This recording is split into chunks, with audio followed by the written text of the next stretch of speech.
This is The Great Outdoors with Jason White, exploring the great outdoors in Pennsylvania and beyond. Brought to you by the Mariana Outdoorsmen Association and by Wild Acres Farm, Fishery, and Regulated Hunting Grounds. Now, The Great Outdoors with Jason White.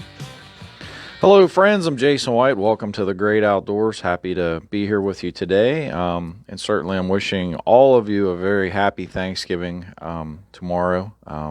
Please enjoy it with your friends, family, and, certainly prepare for this upcoming weekend as PA rifle season will commence.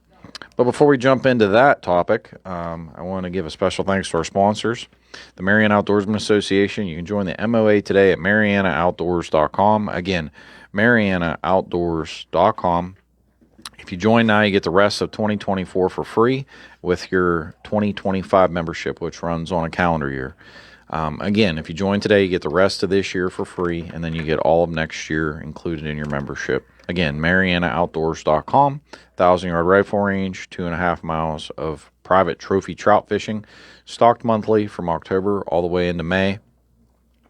Approximately 300 acres of upland bird hunting fields that are stocked regularly, basically weekly, if not more than weekly. Through that time period of normal hunting season, which opens up for upland birds the first Saturday of September, and it's open typically till sometime into March, totally just dependent on bird availability, etc. 2 pistol ranges, again, 1,000-yard rifle range, 3D archery shooting, and so much more. 10 Mile Creek Outfitters and Wild Acres Farm, Fishery, and Regulated Hunting Grounds. 10 Mile Creek Outfitters manages Wild Acres, and if you're looking to book a whitetail deer hunt, free range, spring turkey hunt, or if you want to do a fully guided upland bird hunt or a fishing trip, we're happy to accommodate. Please give us a call at 724-579-0924. Lodging is available. All the really the great accommodations. 10mileco.org for more details. Again, TENMILECO.org. 724-579-0924. All right, well, that being said, this upcoming Saturday, November 30th, is the opening day of PA rifle season. There's been a lot of seasons that have already, I guess we'll call it, have been open and have already passed, from archery to different things like small game, bear season. There's a lot of images I'm seeing across the state. Seems like the bear season this year was rather productive. But PA rifle season will open this upcoming Saturday, November the 30th, and it'll go through December the 14th. December the 1st, which is this Sunday, is actually one of the 3 Sundays in the calendar year that you are allowed to hunt on a Sunday. So this Sunday, December 1st, people will be out in the woods enjoying the great outdoors and rifle hunting, if you so choose. For the November 30th to December 14th hunting season with a rifle, you will be allowed to shoot or harvest bucks and does. Very important that you know this and understand this. Zones 1A, 1B, 2B, 2D, all must have 3 upward points. That does not include the brow tine. So that basically would be your G1, your Gs if you're looking at a scoring system or a score chart. When you're looking at it, the brow tines do not count. So make sure you're looking at your score chart if you're not understanding what I'm saying, but brow tines do not count. You need 3 up on top. Let's see here. Legal shooting times. So we're going to start from the eastern side of Pennsylvania. So on opening day, November the 30th, legal shooting time is 6:32 a.m. Hunting must be over at 5:06 p.m. On the western side of Pennsylvania, which would be, Fayette County included, you must add 20 minutes onto those times. So legal shooting time here in Western PA, starting time is 6:52 a.m. and end time will be 5:26 p.m. Again, there's a 20-minute difference between the eastern side of the state and the western side of the state as far as start and end times. Some other things I wanted to kind of go over. It is a legal requirement to have 250 inches of orange that you must have on. This must be a fluorescent orange. It cannot be red or any other like off color. So just be very, very cognizant of that. You must have 250 inches of fluorescent orange worn while in the act of hunting during rifle season. If you harvest an animal, it's very critical to understand that a tag must be properly filled out and then attached and affixed to the ear before transportation is legally allowed to take place. I know this can be a little bit of a pain, but basically the best thing I can recommend is to have some zip ties with you. After you fill the tag out, poke a hole in the tag, poke a hole in the ear of the deer, and run a zip tie through it, or any type of wire or anything in that capacity certainly can work out for you. Looking ahead, flintlock season. Pennsylvania certainly is known for this, but that commences December the 26th and it runs through January the 20th. So if you, by chance, do not harvest your buck during the upcoming 2 weeks of rifle season, you still have the late season as an option and an opportunity. I kind of wanted to go over safety practices, understanding what you can and cannot do, what you should or shouldn't do with rifle season, because one thing's for sure, there's a lot of necessities and things that you need to have whenever you go out into the woods. One, I would certainly hope you've done your homework well in advance, whether that was your shooting lanes, whether that was your tree stands, making sure that, if you're in a ladder stand, that that you went and checked on it already. That being said, your safety straps, your safety harnesses, all that kind of stuff is preliminarily ready to go. Making sure that there's no issues or safety concerns with your stands. Please, for goodness sakes, if you have not checked your stands, I hate to tell you to go out here at the last minute, but before you go climbing into a tree stand in the total darkness, I would highly advise for your own well-being that you definitely should check your stand. If a strap goes bad or something, the last thing you want to be doing is at 5:30 a.m. falling out of a tree stand because a ratchet strap's busted. That's just not good. So if you haven't checked on them, please do for your own safety. This is very, very important, very critical, because if you fall, it could certainly impact you for the rest of your life or put an end to your life. So just be very cognizant. Those are real concerns. You don't want to be climbing up into a tree stand if you haven't checked for proper safety straps, etc. Additionally, I already mentioned about your orange. Obviously, this is critical. It looks like we're going to have some cold weather, so I think it's very critical to acknowledge the fact that you need to be properly dressed. Obviously, everybody's going to be in different conditions. If you're in like a little hunting shanty or an enclosed structure, certainly, I'm sure people will have little heaters and things like that, or people will have I really like the little, the sticky foot warmers, hand warmers. Highly recommend putting on a pair of socks and then sticking them on, or wearing some thin gloves and then sticking them on to the tops of your hands, etc.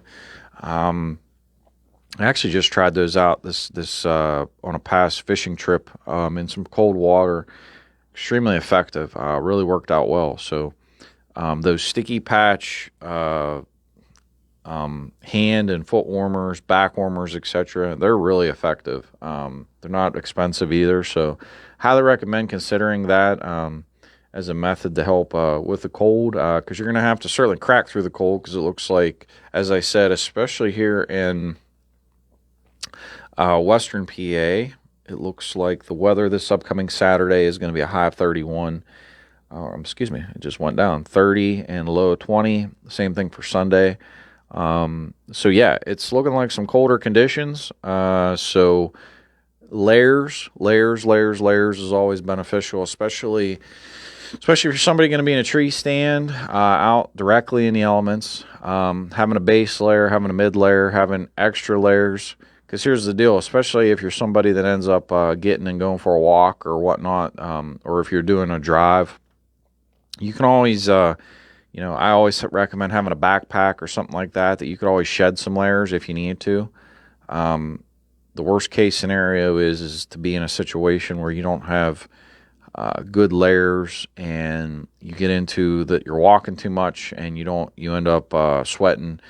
And I can assure you, if you sweat and it is 30 degrees, 25 degrees, etc., sooner than later, whenever you do stop, you're going to end up shivering and regretting the fact that you didn't either shed some clothes in advance, or the fact that maybe you needed more wicker type stuff, appropriate clothing for the activity that you're doing.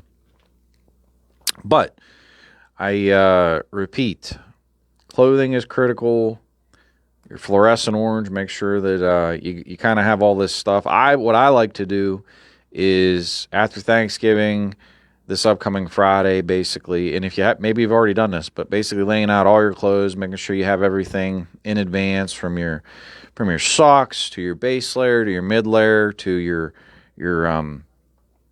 hat to your orange vest, your orange hat, to different things like your hunting license, making sure you have a knife, making sure you have a sharp knife. The zip tie, as we said, I always recommend taking a couple pens. Something I like to do is actually I'll take a gallon Ziploc bag and my hunting licenses, some pens, zip ties, my knife, knives. I'll actually usually take 2 knives. I also recommend the gutting gloves. Those are super cheap at the store. You can buy them at pretty much any sporting goods store. I recommend that because that's another way to kind of, I would say, to tackle the cold. Even if you have a successful hunt, when you're in the act of gutting a deer, it can be rather messy, and you get very wet, and again, wet and dry, so on and so forth. Next thing you know, you end up freezing cold, even if it's at the end. So those gloves are a good little thing to have too at the end, because you can cover yourself up your arms, and then when you're done, you pull it off so you don't get stuck with like the mess. So that's something I recommend having in your fanny pack.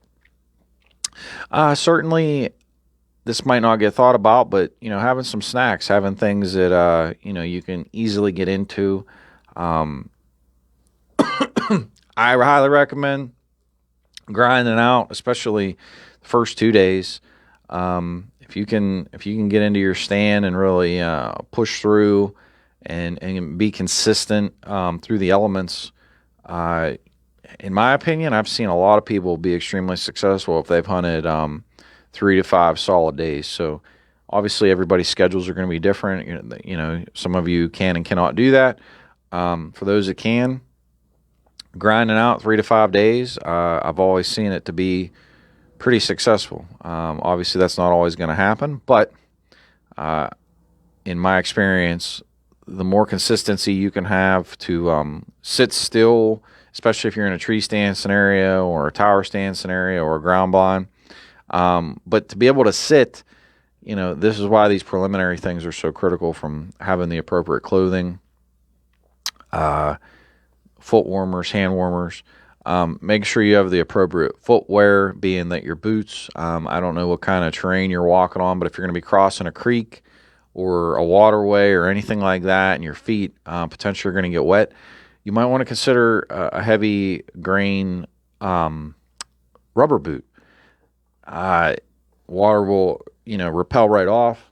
If you use something like leather, there's a good chance that the water could, in some capacities, I hope that your leather boots repel water, but if you haven't done a good job of putting any type of repellent on it, or it's not like really the best of materials, I guess, say for repellent, there's always that chance that it could retain some water.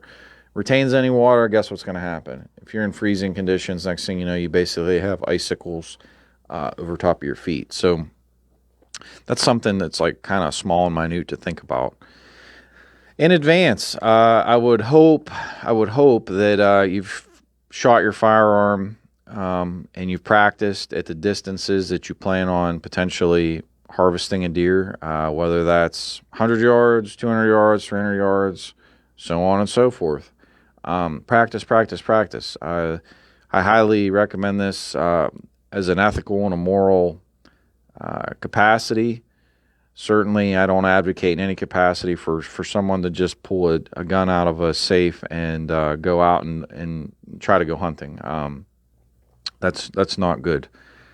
Please make sure that you go and at least have it sighted in and practice and know where it's hitting at the whatever distances, like I said, that you plan on shooting.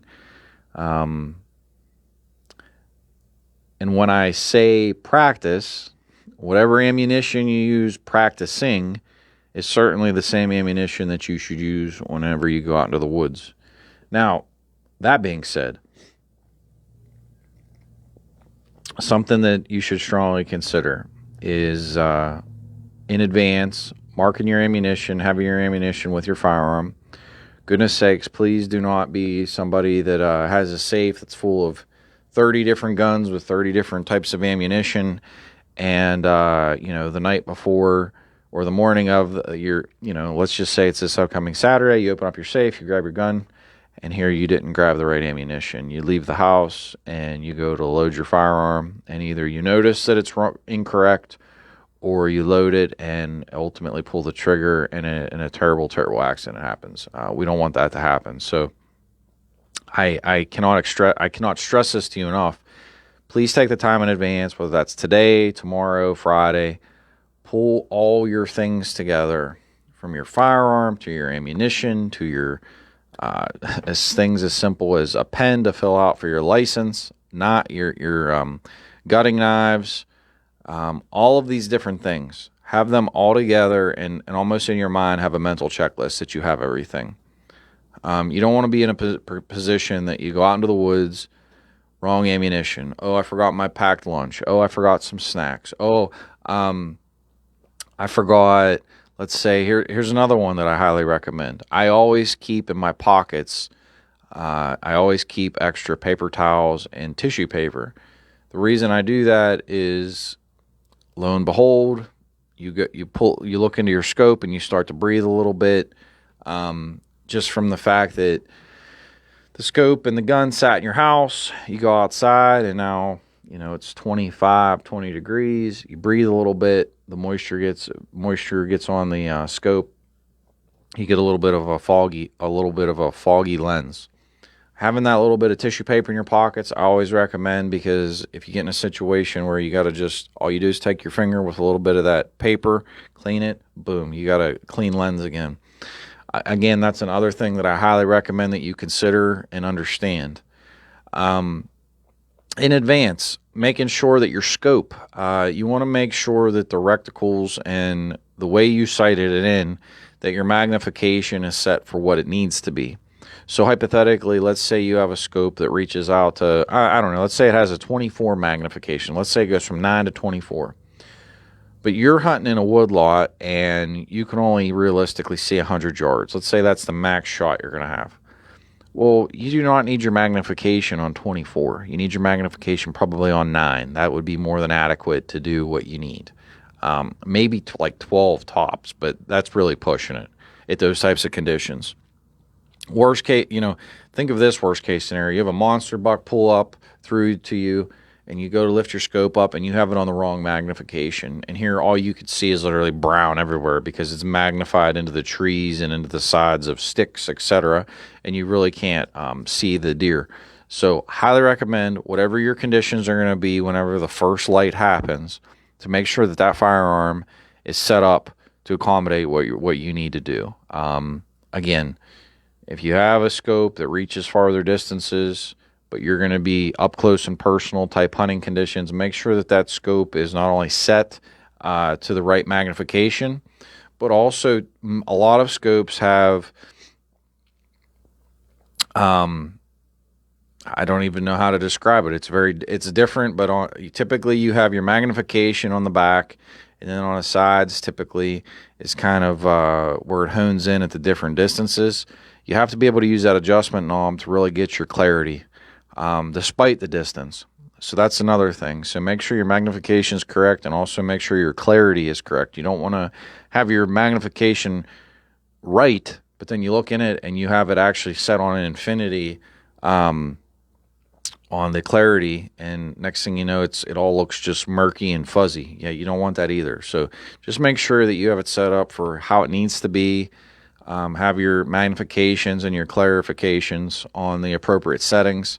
I think this is super, super, super important, very critical for you. Because at the end of the day, when a deer comes to you, listen, there's no deer story that ends well that somebody didn't have their safety harness, that somebody didn't check their tree stands for safety reasons, that somebody didn't check their, let's just say, your gun rope. Did you check your gun rope? Imagine a scenario that you're hauling your gun up and your rope's totally garbage, and next thing you know, the rope snaps and your gun falls down and smacks off of a log underneath the tree. These things happen. Can they be prevented? 1,000,000%. You're out, and you go to load your gun and you realize you grabbed the wrong ammo. Could it have been prevented? Absolutely. You shoot a deer. You go to harvest a deer. You go to fill out your tag, and you realize you forgot a pen. You realize that you forgot something to affix the tag to the deer's ear. These are like all little things, but all preventable. And it all comes with just acknowledging, almost like I said, that mental checklist. Or maybe you're somebody that needs to just take a sheet of paper and almost like a grocery list. Write down everything that you want to have for opening day and have everything set up in advance. Now, that being said, where you're hunting, we're all going to be in different scenarios, different conditions. I was lucky enough and blessed to harvest my antlered deer during archery season. That being said, I'm going to be on doe management duty during rifle season, and really looking forward to that because it's a necessary piece of the puzzle. It's something that has to be done, and like I said, I really look forward to to the opportunity to do that and to manage the wildlife system and all the pieces and parts that go with it. What's critical? I know I mentioned about obviously your stand locations, safety. But something that comes in with safety is understanding property lines. Where's your tree stand at? Where's your tree stand pointed? Where's your shooting lanes at?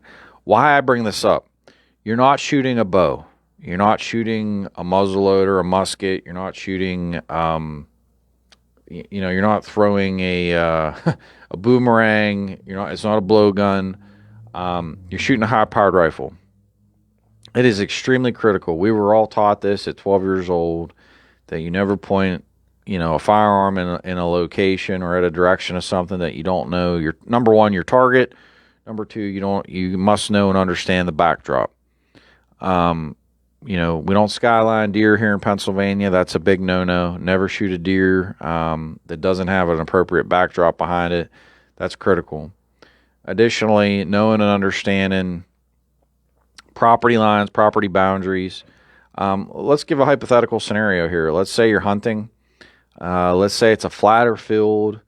Let's say that you got a buck out in a field. Let's say it's 200 yards away, 100 yards behind that deer. It's wooded. You have a backdrop. But 30 yards past that is the neighbor's property line, and 100 yards behind that in the woods, you can closely see some speckles of orange. Somebody's in a tree stand. You've identified your target. You understand your property lines. You understand you have a backdrop, but you have a huge red flag, and that is a person at risk of being shot because, even if you hit the deer, there's a risk that the bullet could pass through and go into the woods. There's also the risk of clearly your bullet is going onto the neighbor's property, which is a humongous no-no. And number three, most importantly, is the opportunity that in a negative capacity that somebody could be injured or killed. So just think about these things from a safety perspective. I think it's really important to acknowledge that what you do in the next, I would say, 3 days with preparations, with getting your things together, getting your guns together, getting your ammunition together, so on and so forth. These are all critical pieces of the puzzle, and certainly I wish each and every one of you nothing but success.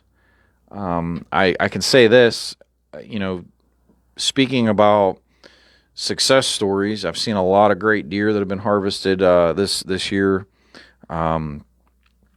Certainly, I must also acknowledge the fact that I've seen a lot of stories in a negative capacity about the extreme crop damages across Pennsylvania. So something I would plead with all of you is please do your part. If you have doe tags, please do everything in your power to try to harvest a doe.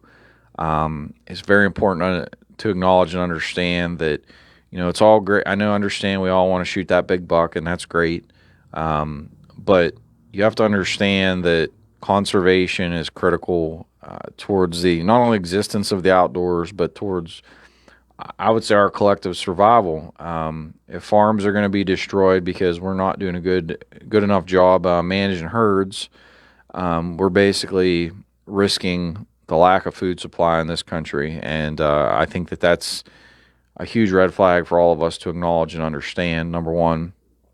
Number two, it can be prevented. And us talking about it just like this right now, acknowledging the fact that we have to do a good job of managing the doe herd is critical. I myself actually am participating. I purchased 6 tags myself out of pocket with the appropriate doe purchasing system. I will say that is a giant pain in the butt. As a land manager, leaseholder, property owner, it's a giant pain in the butt. Not a big fan of our doe license purchasing system. The fact that you got to keep going back how many times. I think it's a little, I personally think it's a little ridiculous. I've said this numerous times on past episodes. I'm not a big fan of the wildlife management units. I haven't seen any scientific or quantified data to really back up their existence. It really certainly seems to me like some bureaucratic biologist or somebody kind of took the idea from out west to where you have much bigger widespread lands, you have a lot lower population densities, and it makes more sense. I can certainly understand in those capacities. Here, getting county by county data, reporting data, I think is critical for us for conservation to better understand the herds, because I don't know about all of you, but as time's kind of progressed over the past few years, I feel like the horror stories about crop damage, the amount of car wrecks, accidents that have even taken people's lives over a car wreck with a deer or multiple deer. I just think it's preventable, certainly with better management practices. So just remember, shooting a doe might not be your number one priority in life, and I respect that and I understand it. But it's all of our duty as sportsmen, as outdoorsmen, as conservationists, that we have to manage the doe populations in the state. And currently, the doe populations are not being adequately managed, and we collectively have to do a much better job. I cannot stress this enough to you. The amount of crop damages that I've seen, not only personally, and that's why this year I'm trying to go above and beyond with the doe harvest, is just to have a better management practice. I thought last year we harvested, I want to say it was 13 does and 3 bucks. I thought that was going to be enough. And then this year we obviously had the drought, which was in its own regard crippling in many capacities. But that being said, the deer were just terrible. And I basically did my math and kind of calculated I think I needed to basically double my numbers. So that's what I'm going to do this year to try to hold them back, to try to suppress some of the crop damages. And certainly I think it's very critical for you, whether you lease property, whether you own property, if you don't necessarily have like a conservation management plan, and I'm not saying that you need to go and pay anybody or whatnot, but you need to like basically figure out how many acres do you have, how many deer are you seeing, and you need to come up with your own plan of what do you think that you need to manage to get the herd in a better position. For me, like I said last year, I thought 16 was going to do it. This year, I'm basically going up to 26, if not more, because it did not nearly do what I needed it to do. We were absolutely pummeled this year. The drought really magnified the problems. So I'm really hopeful that we could put a good dent in some of these does and, have, at the end of the day, you got to realize something. The does and deer in general are going to they're grazing animals. They're going to eat everything. So hypothetically, even if you're somebody that just has all wooded property and you hypothetically just once every 10 years you want to timber it, that's great. Once you timber, obviously you're going to have that next growth. If you're in a scenario where you have excessive amounts of deer and basically they're eating all your undergrowth, the odds of you being able to timber every 10 years are going to be few and far between. It's going to be a very difficult proposition for you because all of your offshoots and your sprouts are basically going to get eaten or damaged. Eaten from the deer, damages from obviously being eaten on, but also even if you have excessive numbers of even bucks in the area and they're just passing through, constantly rubbing, things along that line, that's also something that can kill or damage, trees or timbered areas. So I cannot stress enough to you, every scenario is different. Every landowner, manager, leaseholder, etc. You have to look what your needs are, whether it's a wooded space, whether it's a mixed space, whether you have nothing but open fields. You have to manage the deer herds, and I just plead to everybody, this upcoming season, make it a task, make it something that you're proud of. Like I said, I know when I was younger, personally, it wasn't something I really understood. I didn't really know, why I don't want to shoot a doe. Oh, if I shoot a doe, it could end up having bucks, blah, blah, blah. Yeah, it could. It could also have triplets with nothing but 3 does and no bucks. It's the risk you take to understand that if you don't manage the herd is going to continue to grow and grow and grow and grow. And what ends up happening, you have too many does that are basically destroying your fields, that are destroying your crops, that are destroying the undergrowth in the wooded areas. And to me, that just is a situation that we can all prevent. But we have to acknowledge it. We have to talk about it. And this upcoming season, while I'm doing my duty to try to manage, the deer herd, I hope you will as well. By all means, if anybody ever has any questions about their management practices and they'd like to talk to me personally, I'm always open to kind of exchange ideas, to talk to folks about, what's so important, what are things that you can do, how can you better manage your land. One thing about managing land, you got to manage the wildlife. I think that goes a little bit, I don't want to say ignored, but I must say, especially since my time being involved with the Farm Bureau and being more engaged into wildlife as a whole over the past how many years of my life, seeing the amount of property damages, and it's not just crop damages, property damages as a whole from wildlife, it's kind of astounding to me. So, deer are one species, and it's critical. We have 2 weeks here that we can all make some amazing memories, and we can do our part to be conservationists. But it's extremely critical that you have all the things you need preliminarily, that you did you shot your gun, you have the appropriate ammunition, you have your orange and follow the law. And just remember, that orange, that is for your safety as much as for anybody else. You go out into the woods without orange on, you're basically risking your own safety and your life. Don't do that. Why would you do that? Why would you jeopardize your safety because you you want to be bullheaded or stubborn about wearing orange. That's just not a scenario that is even remotely something you should consider. Put it on, wear it. It's for your protection.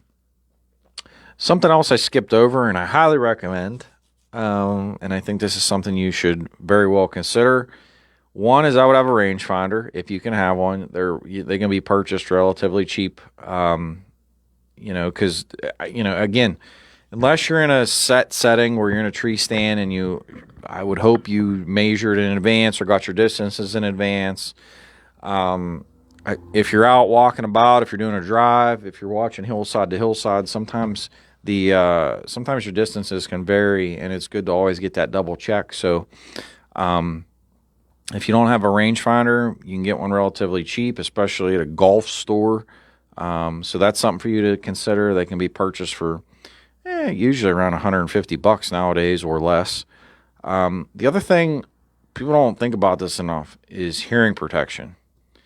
There are a lot of options and varieties that you can purchase. I usually just get the foam earplugs, and I'll leave them very, very loosely in my ears. And when I know I'm gonna be shooting or whatnot, I'll hurry up and push them in real fast and get in a shooting position. Trust me, folks, your hearing does not repair itself. If you are going to go shooting a high-powered rifle and you do not have any type of hearing protection, you're doing nothing but an injustice to yourself, to your family, because someday down the road, your hearing is going to once you damage your hearing, it immediately is damaged, and it'll continue to just compound those damages over your life. Working in a coal mine taught me a lot about that, probably more so than I would have ever experienced had I not, been in that type of a setting to where safety was such a paramount cornerstone of day-to-day operations. But for those out there that might not be aware, your hearing, once it's damaged, is damaged, and it's not coming back. So do yourself your own due diligence. Get yourself a pair of earplugs. They sell actually like the hearing ears that actually work to shoot and hear at the same time. There's a lot of varieties. There's a lot of options. Just whatever you do, do not go in a scenario to where you wear nothing and you go and fire a high-powered rifle. I can assure you, you pull that trigger, your ears are just going to be, it's going to sound like bells are going off or a whistle or like just this giant pinging sound. That's hearing damage. Nothing more, nothing less. That's hearing damage. So just really, really strongly consider some type of hearing protection. Have that vest. Make sure your gun's sighted in. Make sure everything's cleaned and ready to go. Please make sure you got the appropriate ammunition for your firearm. Please make sure you have everything else packed that you need, from your hunting license to a knife to your cleaning gloves to something as simple as a pen and a zip tie for properly putting on that tag after success. Probably need a dragging rope. Make sure if you're getting in a tree stand, make sure you have that safety harness. Make sure you have your safety rope. And one final thing, and this is probably one of the most important things you can have. Make sure your headlamp and your light, the batteries are charged. I can assure you, one of the worst things you could ever do is start walking into the woods in the middle of the darkness and get about 100 yards or 200 yards, 300 yards, and you're deep in the woods, and next thing you know, your light flickers out. So highly recommend having two lights. I like to have a headlight with the little elastic band, and then I always have my cell phone, which has a light, and then typically I carry a backup. So I almost have like three lights basically on me. I like the headlight because I think it's really good for you, especially when you're climbing in a tree stand or you're walking. It just, instead of wasting a hand, you slip and fall and need to catch yourself, instead of having your hand holding a light, you can have that light on your head, just like, and I guess I was accustomed to it from working in the coal mine, but I highly recommend having multiple lights. I certainly recommend making sure those batteries are charged, or that the light in general was put on charge, so that way it's fully charged. Again, you do not want to be in a situation where you're out in the middle of the woods walking or climbing a tree and all of a sudden your light goes out. I know from experience, take it from experience, it can happen, and trust me, if it can happen, it will happen. So again, prevention. Let's make sure that everybody gets out and enjoys an amazing hunt, fills your tags, has nothing but positive stories with friends and family. And certainly, we've had a long season so far this year. It's been a blessing to enjoy my experiences with you, from land management to land planning to conservation management, the whole season through. Tree stands, box blinds, so on and so forth. So now's your opportunity to go out and really seal the deal. Fill those tags, make those memories, and certainly I wish you and your friends, family, nothing but the best. Certainly, again, I want to close by thanking our sponsors one last time. You can join the MOA today at MarianaOutdoors.com, MarianaOutdoors.com, or you can always give me a call at 724-579-0924. Happy to always give you a tour, show you around the place. Come check out our 1,000-yard rifle range, 2.5 miles of private trout fishing and upland bird hunting. 10 Mile Creek Outfitters, Wild Acres Farm. Book your upland bird hunt, continental hunt. If you're looking to do a corporate event, weddings, this stuff is all available. If you want a free-ranging deer hunt, turkey hunt, upland bird hunt, fishing trip, check us out, 10milesco.org. And again, you can call me at 724-579-0924. Hey, one last time, I just want to preach safety. I wish you all nothing but the best. Please have a happy Thanksgiving and have a prosperous PA 2024 rifle season. God bless. See you all next week.